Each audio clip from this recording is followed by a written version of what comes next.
qu'il fait bon à s'abandonner à la providence.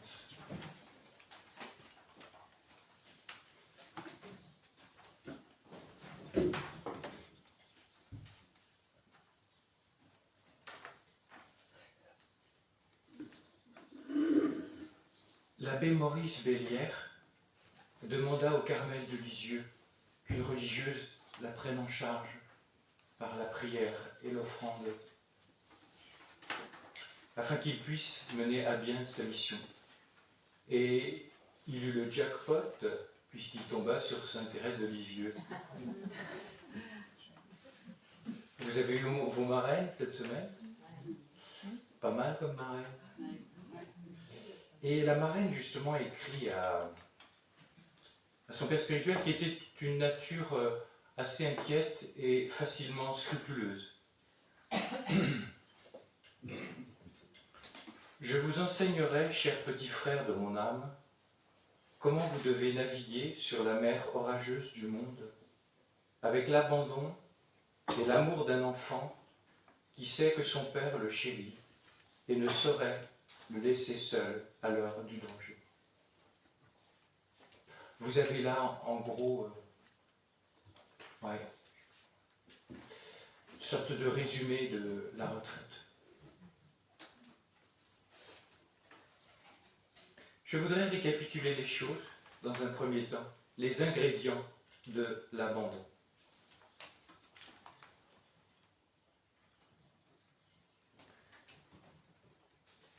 Mon vœu le plus cher, vous devinez, et c'est ce qui fait ma joie, je ne vous le cache pas, parce que je ne suis pas sans entendre un certain nombre de choses. Le vœu le plus cher, c'est que vous basculiez dans l'expérience. Et puis il y en a, c'est un peu turbo parmi vous. Il y en a, ils ont eu leur dose, et même leur overdose cette semaine. Il y en a, certains, c'est déposé tel un bouton de rose. Mais ils sentent bien qu'il va se passer quelque chose. Quand je dis quelque chose, ce n'est pas du nirvana. C'est une collaboration. Et donc, Dieu ne peut pas te donner sa paix de force. Tu comprends, si tu continues à vivre entre deux chaises, entre le monde et Dieu, entre le péché et le Dieu saint, tu ne peux pas avoir les deux, mon vieux.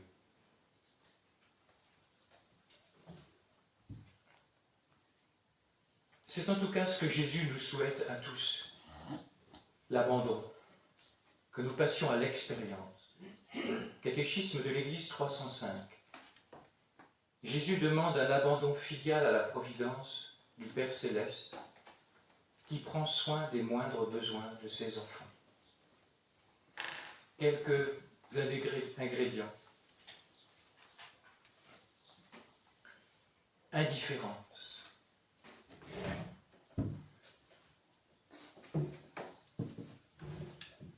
L'indifférence dont je voudrais parler, c'est l'indifférence spirituelle. C'est pas être indifférent à tout ce qui se passe. C'est pas une forme de dépression où on baisse les bras. L'indifférence, c'est quoi selon saint Ignace de Loyola, si vous connaissez les très saints exercices? C'est disposer l'âme pour écarter de soi toutes les affections désordonnées et après les avoir écartées pour chercher et trouver la volonté divine.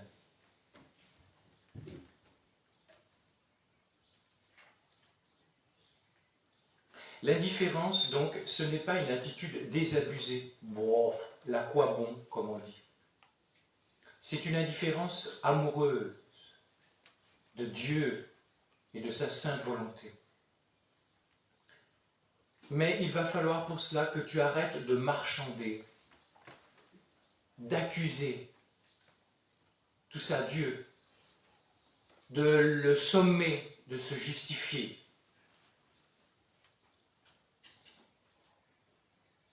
De le commander sans arrêt. Et tu t'en rends pas compte, tu le commandes dès que tu fais du tri sélectif. Je vous ai dit, c'est bon pour les poubelles, mais pas pour la vie spirituelle. Le tri sélectif des événements, et j'ajoute aussitôt, Ça ne veut pas dire que tu n'as pas le droit de pleurer quand c'est difficile. Ça ne veut pas dire que tu n'as pas le droit de dire aïe. Ne te culpabilise pas d'avoir des sentiments négatifs, d'être écrasé à certains moments. Ce n'est pas un péché, c'est une croix. Par contre, après, il faudra négocier tout ça. Ça peut s'infléchir.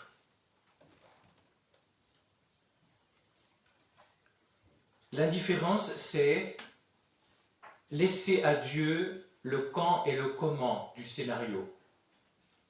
Si vous voulez une image très simple, c'est un chèque en blanc. Double particularité du chèque en blanc. Tu ne mets pas la date d'encaissement, c'est moi qui vais la mettre, c'est-à-dire ce soir, et tu ne mets pas le montant. Et ça, je peux te dire que je vais te gratiner. Je te dis toute ta fortune. Donc vous voyez, le montant et la date d'encaissement, c'est le comment et le quand. Quand je pense que j'ai passé 20 ans de ma vie à me fatiguer, à demander à Jésus qu'il enlève des croix quand j'étais plus jeune, quand j'étais prêtre, et je lui disais, enlève ça de moi, et je te promets, je serai un bon prêtre pour toi, jusqu'à ce que je comprenne. Jésus, je vous redis, il ne me parle pas, je veux dire avec des SMS, mais il parle quand même. Si tu fais silence, il parle à l'âme. Et il me semblait me dire, plus que semblait, dis-moi oui sur ce sur quoi tu m'as pas dit oui. Et moi, je ferai un prêtre, pas selon tes plans, mais selon mon cœur.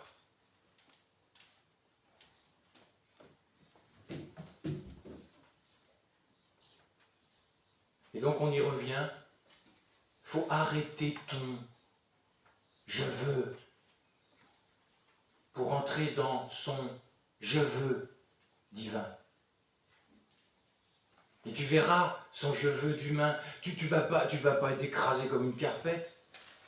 Le « je veux » divin, mais il sait tellement mieux que toi ce qui est bon pour toi. Simplement, il faut que tu passes par des liftings, des purifications.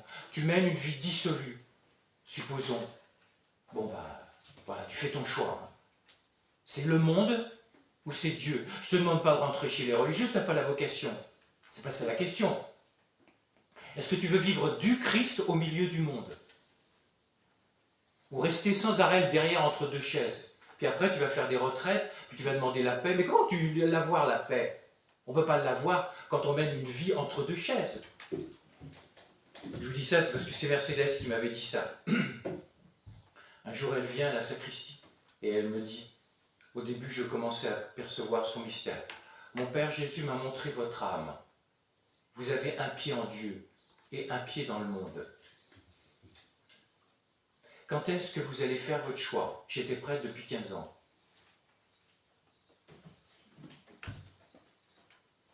Deuxième note qui est forcément raccrochée à ce qui vient d'être dit. Remise de la volonté propre. Don Vital Léodé, dont je vous ai parlé, qui a écrit un merveilleux livre, Le Saint Abandon. Il est réédité aux éditions Artege.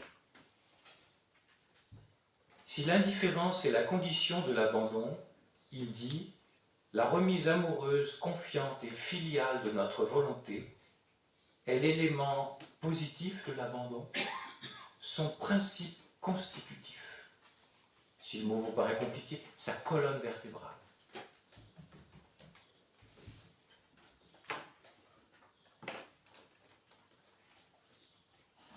Cette spiritualité du oui à la providence consiste à accueillir tout ce qui se présente en quelque sorte comme un sacrement de sa volonté.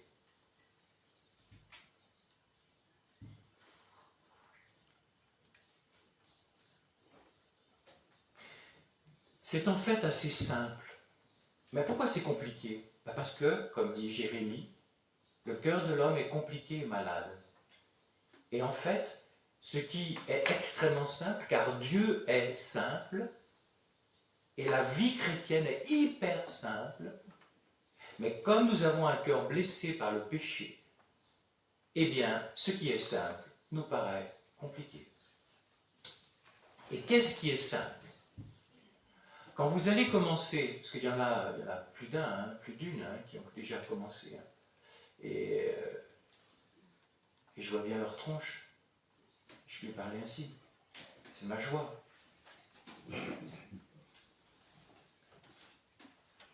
C'est qu'il faut commencer à consentir. Tu m'entends? Je ne te demande pas d'être un haltérophile qui va porter 400 kilos, tu n'es pas capable, moi non plus. Je ne te demande pas de faire des trucs de la piste aux étoiles. Il t'a demandé de consentir. Mais c'est hyper simple.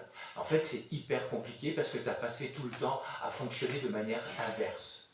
C'était les événements, les personnes et Dieu qui devaient consentir à tout ce que tu avais décidé.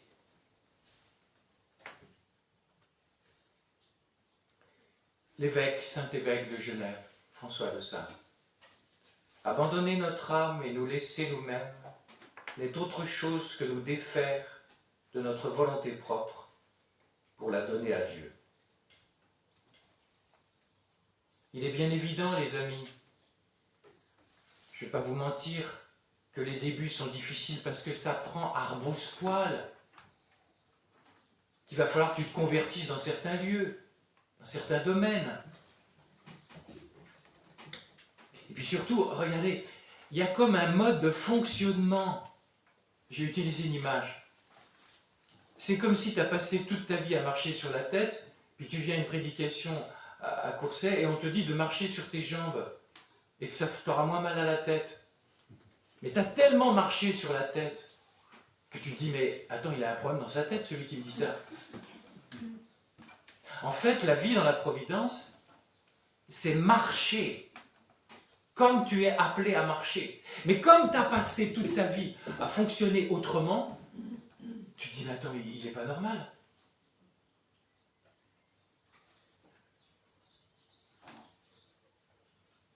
Et dans un premier temps, c'est onéreux d'arrêter de... C'est ça qui est surprenant. C'est onéreux d'arrêter de marcher sur la tête. J'ai envie de dire, c'est onéreux d'arrêter d'avoir mal à la tête.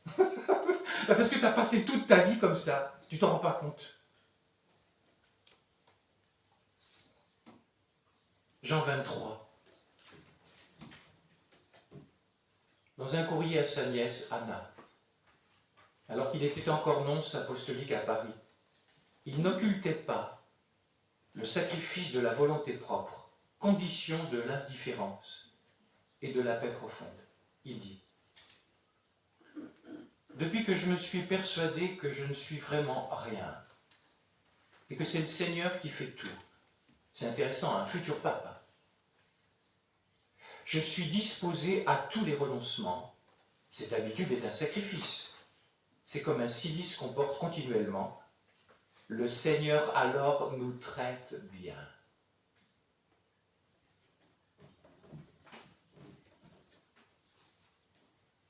L'instant présent.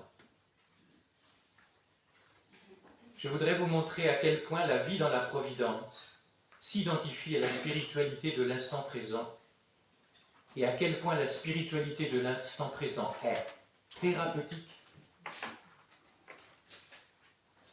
pacifiant si le mot vous gêne, c'est unificateur, c'est source de très grande joie. Instant présent.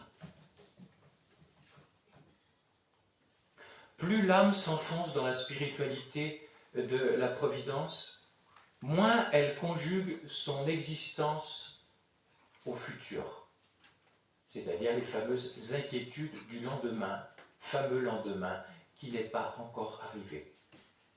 Et cette âme-là va quitter le futur hypothétique, bien évidemment imaginé noir d'encre, pour vivre au présent. Il s'impose petit à petit à cette âme que la providence ne se donne, ne la rejoint que dans l'ici et le maintenant du moment présent. Père de Caussade. Le moment présent est toujours comme un ambassadeur qui déclare l'ordre de Dieu. Le cœur humain prononce alors le fiat. suis allé prêcher chez les carmélites, et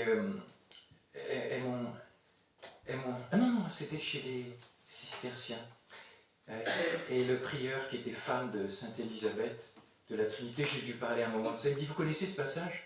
Ah ouais, j'ai dit ça, et il me le faut, mon père, parce que c'est très beau. Sainte Élisabeth de la Trinité écrit à Madame Angle, qui subit des épreuves, femme du monde, comme chacun d'entre nous, voilà, on est dans le monde. Voici ce qu'elle lui dit, Élisabeth. Madame, vous me direz peut-être comment glorifier Jésus. Cela est bien simple. Notre Seigneur nous en donne le secret lorsqu'il nous dit « Ma nourriture est de faire la volonté de celui qui m'a envoyé ».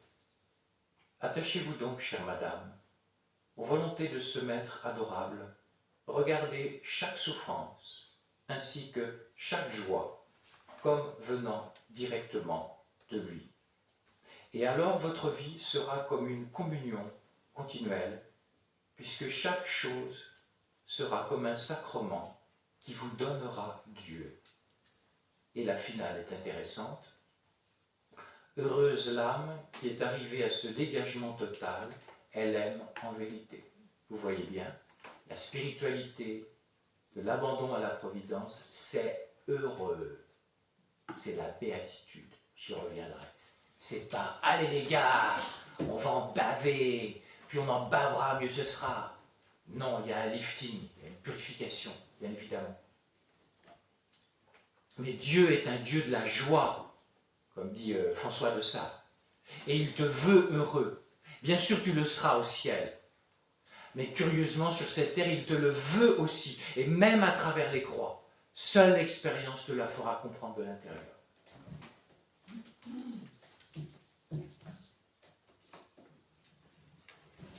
Mesurons donc la puissance dont est revêtu l'instant présent.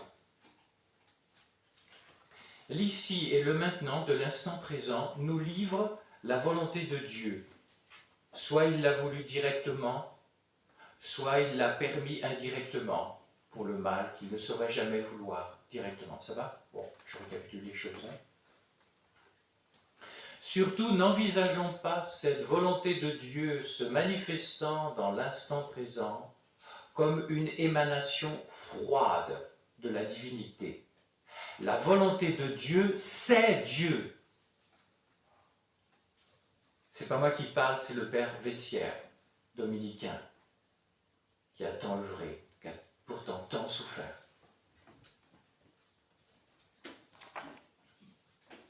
Peggy, vous avez certainement lu ça dans un bulletin paroissial, je ne sais. Il fait parler Dieu. Et Dieu dit aux hommes, les événements, mes enfants, c'est moi. C'est moi qui vous caresse ou qui vous rabote, mais c'est toujours moi. Chaque année, chaque heure, chaque événement, c'est moi. C'est moi qui viens, c'est moi qui vous aime. N'ayez pas peur.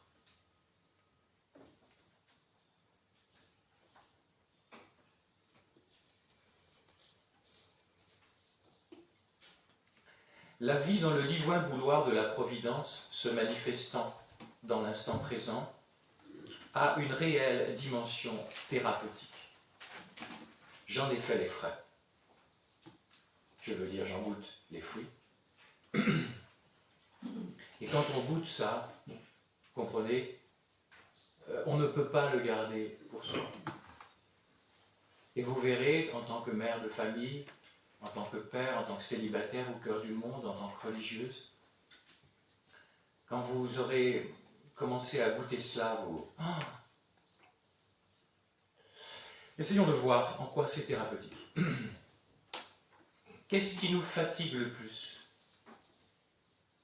Qu'est-ce qui pompe notre énergie de manière sournoise? Je dis bien sournoise. Bien évidemment, le travail fatigue. Mais c'est souvent, comme on dit, une bonne fatigue. Il faut aller plus loin pour débusquer les causes à l'origine des mauvaises fatigues, des fatigues insidieuses. Ces épuisements qui commencent par atteindre l'âme, perturbent le psychisme et harassent le corps. beaucoup, sans s'en rendre compte, vivent ainsi. Regardez, ils ont les épaules ici. Tiens, je vais vous montrer quelque chose.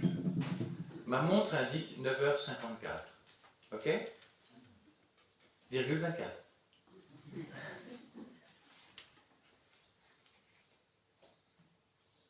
Voilà. Dieu est hors temps. Il est dans l'instant éternel. Quand est-ce qu'il rejoint le Père Joël? Mets ton prénom à la place. 9h55, 41. Ça y est, c'est déjà barré. C'est déjà 42. Bien. Si le Père Joël vit avec des remords du passé,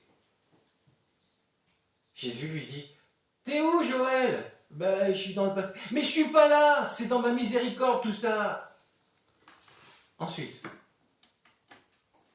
le Père Joël s'inquiète de son retour sur l'autoroute. Avec l'espèce de... Bon. Voyez, vos inquiétudes que vous appréhendez pour lundi. Hein, la totale, moi j'ai aucun tracas. Donc c'est facile. Bien. Si le Père Joël est dans... Il est ici à Courset, de corps, mais la tête et le cœur sont déjà dans le futur avec des inquiétudes, des événements, des rencontres, je ne sais pas quoi. Jésus, qu'est-ce qu'il dit? Joël, j'ai frappé chez toi, ça ne semble pas répondre. T'es où? Ben, t'es pas chez toi. Ben, forcément, t'es dans le futur. Et regardez, pourquoi j'ai mis les épaules?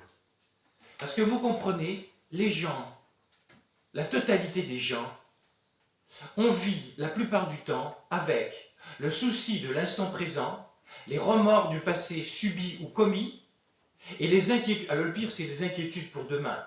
Mais regarde tes épaules, c'est trop lourd pour tes épaules. Alors les gens sont écrasés, psychiquement, physiquement.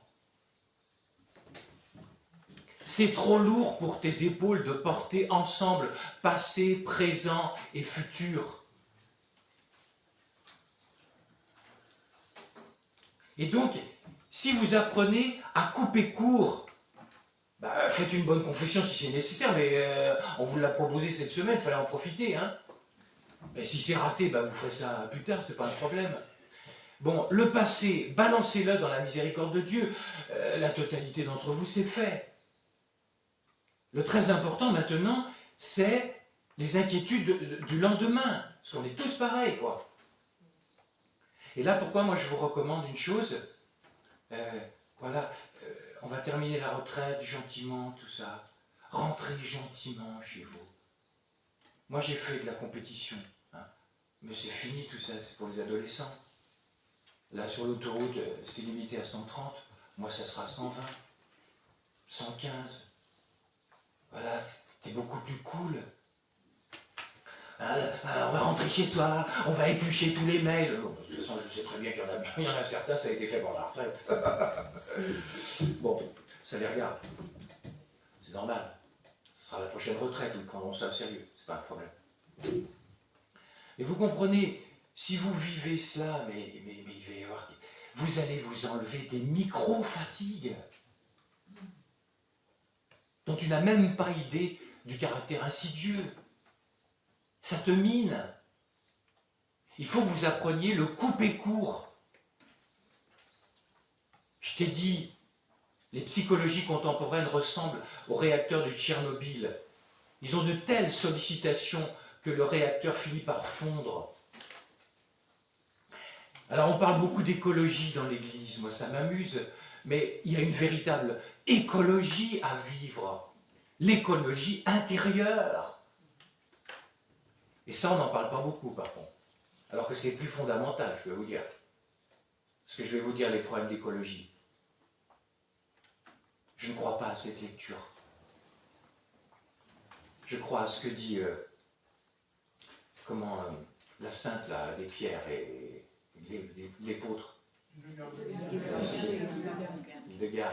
Hildegard a une parole très forte. Lorsque l'homme pêche, le cosmos souffre. Les problèmes de pollution, les problèmes climatiques, actuellement, ne viennent pas fondamentalement de tout ce qu'on nous raconte. Je sais, je suis décalé. Je m'en fous. Ça vient du péché du monde. Le péché du monde, que tu crois très spirituel, a un impact corporel.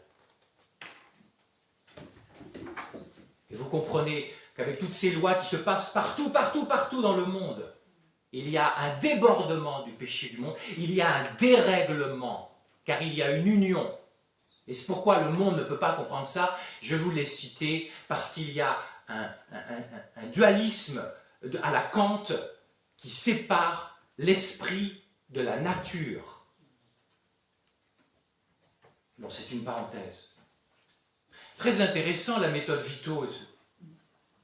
Hein, je vais prendre un truc thérapeutique qui n'est pas catho, mais l'anthropologie qui est derrière est compatible avec l'anthropologie chrétienne. Bon, il y a deux grands mots, émissivité, réceptivité. Alors c'est très intéressant parce que le docteur Wittose a fait une dépression suite au décès de sa femme, qu'il est parti faire de la sculpture, et il s'apercevait que quand il était dans la réceptivité de la sensation pure, c'est-à-dire de toucher le bois, eh bien son Tchernobyl ne fondait plus. Quel était son Tchernobyl qui était à l'origine de sa dépression? Ma femme est morte, ma femme est morte, ma femme est morte, je suis mort avec.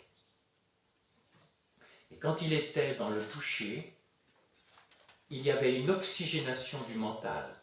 Il arrêtait. Là. Il était dans la réceptivité et il quittait l'émissivité. Et comme il disait, il y a reprise d'énergie. Écoutez le parallèle entre le docteur Wittose et une parole de Thérèse de Lisieux. On parle de l'instant présent, hein? Écoutez bien, c'est pas monsieur le curé, qui bien sûr ne connaît rien à la vie, les curés, c'est bien entendu, hein? C'est un thérapeute, c'est un médecin. Il n'y a rien d'absolument insupportable dans le présent, et qui écrit le docteur Wittose. Thérèse de Lisieux. Thérèse de Lisieux est en début d'étouffement, la tuberculose gagne, et en plus elle a la nuit de la foi. Elle dit, je ne souffre qu'un instant à la fois. Écoutez ça, ce qui est dit après, c'est fondamental. C'est parce qu'on pense au passé et à l'avenir qu'on se décourage et qu'on désespère.